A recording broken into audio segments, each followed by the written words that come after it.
안녕하세요. 밀리터리 월드를 진행하고 있는 김영중입니다. 오늘은 2025년에 발표된 미국의 새로운 국가안보 전략 문서를 살펴보겠습니다. 미국 행정부는 정권교체 때마다 국가안보 전략 문서를 재검토해 새롭게 발표하고 있습니다. 트럼프 2기 행정부가 발표한 국가안보 전략 문서는 지난 수십 년간의 미국의 외교정책과는 확연히 다른 방향을 제시하고 있는데요. 그 내용을 함께 살펴보겠습니다. 먼저 이 문서는 냉전 종식 이후 미국의 외교 정책이 어떻게 잘못된 방향으로 가는지를 강하게 비판하고 있습니다. 과거 미국 엘리트들은 전 세계를 영구적으로 지배하는 것이 미국의 핵심 이익이라고 믿었습니다. 하지만 이 문서는 이러한 미국의 전략이 근본적으로 잘못된 목표였다고 설명하고 있습니다.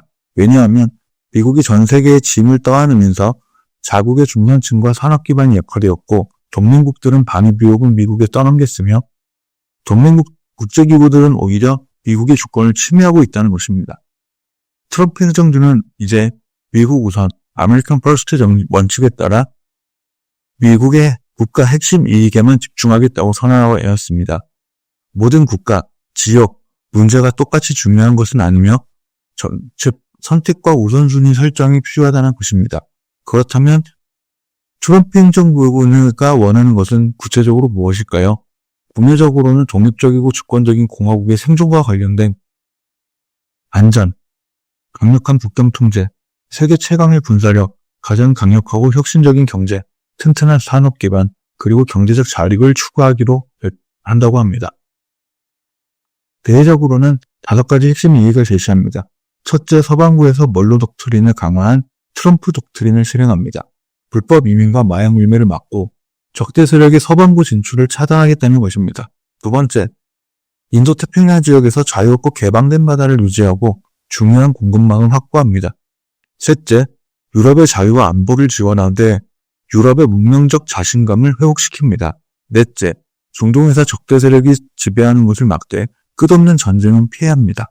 마지막으로 인공지능, 생명공학, 양자 컴퓨팅 분야에서 미국의 기술과 표준이 세계를 선도하도록 하겠다는 것입니다. 트럼프 행정부가 발표한 2025 국가안보 전략은 이러한 목표를 달성하기 위한 여러 가지 중요한 원칙을 제시합니다. 먼저 순혈통합 평화입니다. 강력한 구군사력이 최고의 억제력이라고 명시한 이 보고서는 강력한 군사력이 최고의 억제력이라고 명시하고 있습니다. 실제로 트럼프 대통령은 집권 8개월 만에 8개의 분쟁을 평화적으로 해결했다고 강조하고 있습니다. 두 번째로는 비개입 선언입니다. 다른 나라 일에 개입하지 않는 것을 기본 원칙으로 하되 미국의 핵심 이익이 걸린 경우에만 개입하겠다는 것입니다. 세 번째로는 국가 우선 주권입니다. 국가가 세계의 정치의, 국제 정치의 기본 정치 단위이며 모든 국가가 자국 이익을 최우선으로 하는 것이 자연스럽다는 것입니다. 미국 역시 자국 주권을 타협하지 않겠다고 명시하고 있습니다. 네 번째로는 공정성입니다. 미국은 더 이상 동맹국들의 무임 승차를 용인하지 않겠다고 명시하고 있습니다. 나토 회원국들은 GDP의 5%를 국방비로 지출해야 하며 이는 헤이그 국방부 장관의 약속으로 공식화되었습니다. 이는 트럼프 1기 행정부 때부터 강조되던 원칙 중 하나입니다. 다섯 번째는 능력과 실력주의입니다. 미국의 모든 제도에서 능력과 실력을 최우선으로 하겠다는 것입니다. 다양성, 형평성, 포용성 정책으로 대표되는 차별적 관행은 배제하겠다는 것입니다. 이는 60년대부터 진행돼 왔던 어퍼머티브 액션에서 미국이 이제는 벗어나겠다는 원칙을 선언하는 것과 다름이 없습니다. 다음으로 주요 전략적 우선순위를 살펴보겠습니다. 최우선 목표는 대량 이민의 종신입니다. 국경안보가 국가안보의 최우선 목표라고 명시하고 있는 이 보고서는 통제되지 않은 이민, 즉 미립국이 사회적 결속을 약화시키고 국가안보를 위협한다고 강조하고 있습니다. 미국 이민단속국 ICE를 중심으로 필요하면 미군의 지원을 받아 추진되고 있던 미립국자 단속과 퇴거는 국가안보의 최우선 목표임이 명확해졌습니다. 두 번째는 경제안보입니다. 무역균형 회복, 주요 공급망의 확보, 재산업화, 방산 기반 재건, 에너지 지배력 확보를 핵심 과제로 명시하고 있습니다. 국가안보 전략 문서는 미국은 어떤 접선국에도 주요 부품이나 원재료를 의존하지 않을 것을 첨언하고 있습니다. 미국은 특히 희초류를 비롯한 원재료와 중간 내의 중국 의존도를 낮추는 것을 국가안보 목표로 강하게 추진해 나갈 것으로 보입니다. 지역 안보에 대한 부담 분단도 안보 전략적 목표가 됐습니다. 미국이 혼자 세계 질서를 떠받치는 시대는 끝났다는 것입니다. 부유한 동맹국들이 자국 지역의 일차적 책임을 져야 한다고 이 보고서는 명시하고 있습니다. 이는 한국에는 매우 중요한 의미를 가지는 목표가 될 것입니다.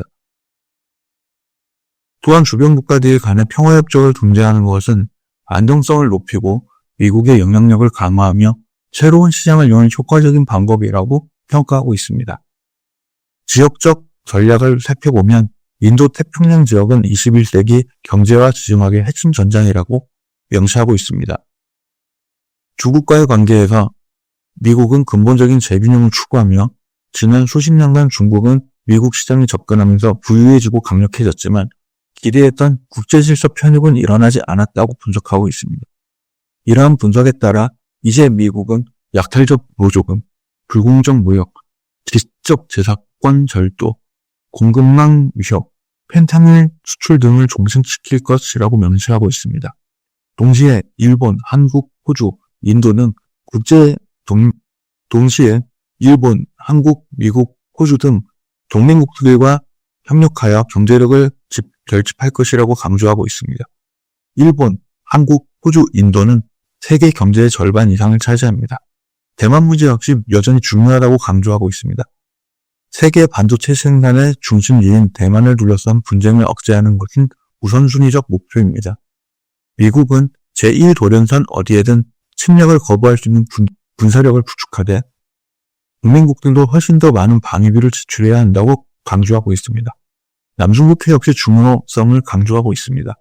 이곳은 세계 해상 수송의 3분의 1이 지나가는 곳으로 어떤 경제국도 이를 통제하기 위해서는 안 된다고 강조하고 있습니다. 유럽에 대해서는 솔직하면서 우려 섞인 진단을 내리고 있습니다. 유럽은 세계 GDP에서 차지하는 비중이 1990년 25%에서 현재 14%까지 감소했습니다. 미국은 유럽이 유럽답게 남기를 원하며 문명적 자신감을 회복하길 바란다고 명시하고 있는 이 문서는 우크라이나 전쟁의 신속한 종식, 러시아와의 전략적 안정회복, 유럽의 자립적 방위능력 강화를 목표로 제시하고 있습니다. 중동은 더 이상 미국의 외교 정책을 지배하는 지역이 아니라고 명시하고 있습니다. 이는 미국이 에너지 순수출국이 되었기 때문입니다. 이란 또한 역시 매우 약화되어 있습니다. 이스라엘과 팔레스타인 분쟁은 트럼프가 중재한 휴전과 진전을 보았다고 이 보고서는 평가하고 있습니다.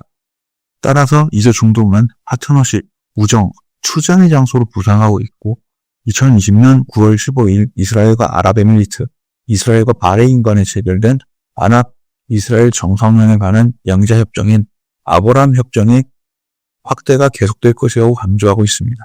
이 전략 문서는 미국 외교정책의 근본적인 방향 전환을 보여줍니다. 세계의 경찰 역할에서 벗어나 자국 이익에 집중하고 동맹국들에게 더 많은 책임을 요구하며 경제적 공정성을 강조하는 것이 핵심입니다. 실제로 어떻게 이러한 전략 문서가 실현될 일이 나아갈지는 앞으로 지켜봐야 되겠지만 국제 질서의 근본적인 변화를 일으킬 것이라는 점은 명백합니다. 시청해주셔서 감사합니다.